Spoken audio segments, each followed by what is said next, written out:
Hi అండి, అందరికీ good morning. ఎలా ఉన్నారు? అందరూ బాగున్నారు ఫ్రెండ్స్. మేము బాగున్నాం ఫ్రెండ్స్. మీ అందరూ బాగున్నారని మనస్ఫూర్తిగా కోరుకుంటాం ఫ్రెండ్స్. ఈరోజైతే మన ఇంట్లోని సండే స్పెషల్ చేపల పులుసు అండి. అది కూడా ఎర్ర మల్లెలు పులుసు అండి. ఎర్ర మల్లెలు అట్టండి ఈ పిల్లలండి.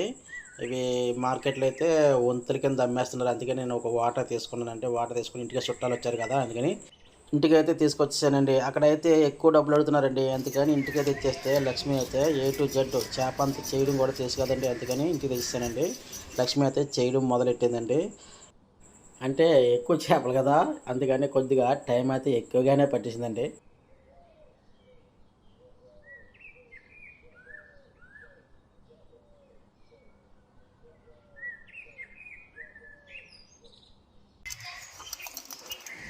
ఒక చేపని 3 ముక్కలు తెస్తాబెట్టి రెండు చేయాలా? 2 ముక్కలు చాలా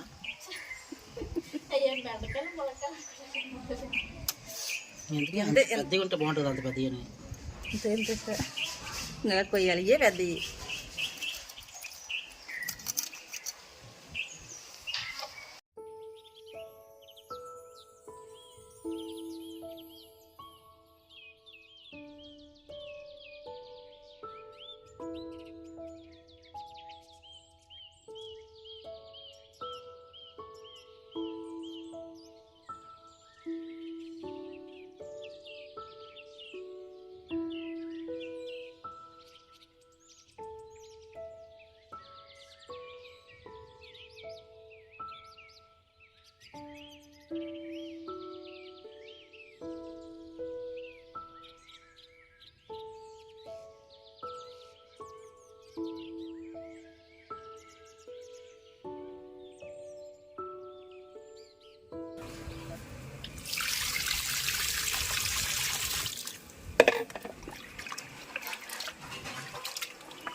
అయితే అలా పెట్టేసుకున్నాం.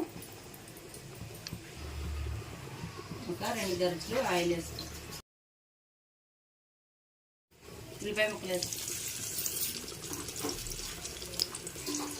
అర్థం ఉడికిపోతాయా?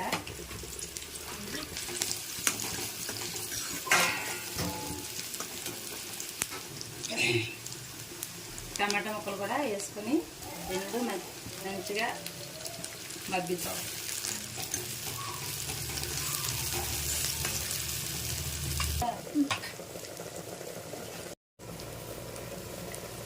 చేపల పులుసులోకి అల్లం వెల్లుల్లి పేస్ట్ ఒక 2 స్పూన్లు వేసుకోవాలి.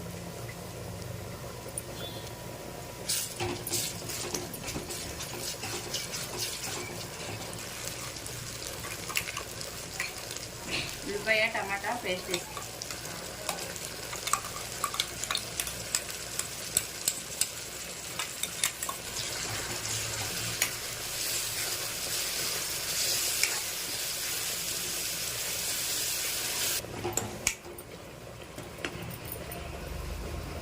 పేస్ట్ ఉల్లిపాయ ముక్కలుగా వేగాక ఇప్పుడు మసాలాలు వేసుకోవాలి. పసుపు, జీలకర్ర పొడి, ధనియాల పొడి, గరం మసాలా, కారం.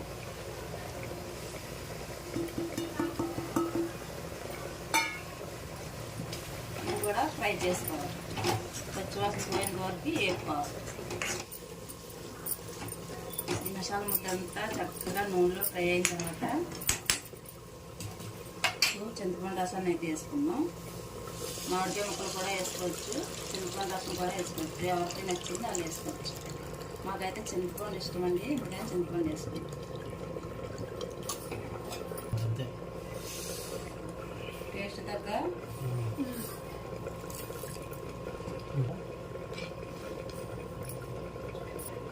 కొత్తిమీర తీసుకొని కొంచెం పులుసు మరిగేంత వరకు మూత పెట్టుకోవాలి. చేపల పులుసు మరిగింది. ఇప్పుడు చేపలు అయితే వేసేసుకుందాం. మళ్ళీ మరిగి చిక్కబడింది. ఇప్పుడు చేపలు వేసుకుందాం.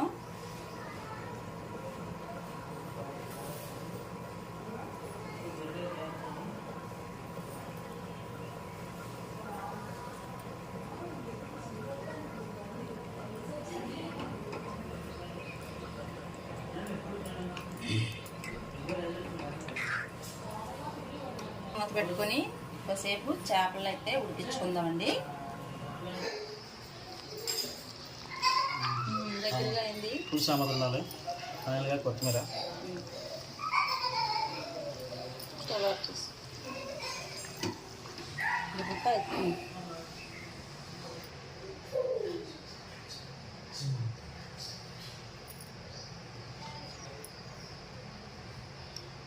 Okay, super.